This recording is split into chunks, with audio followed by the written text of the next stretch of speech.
¿Los paneles no generan cuando está nublado? Primero entendamos que cuando está nublado, no le llegan luz de rayos solares directamente, les llega de forma difusa, muy similar al albedo que rebota en tu techo blanco.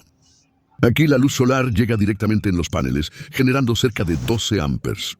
Y cuando está nublado, la luz difusa que reciben los paneles hacen que baje su producción hasta 7.5 amperes.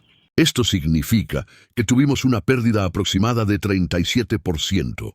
La pérdida dependerá de la densidad, el grosor y hasta la altitud de las nubes.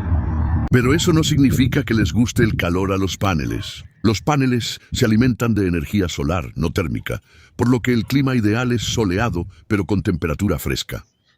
¿Y cómo afectan los climas húmedos o los climas lluviosos? Pues sígueme para que sigamos estudiando cómo se comportan los paneles en los diferentes climas, inclinaciones y orientaciones.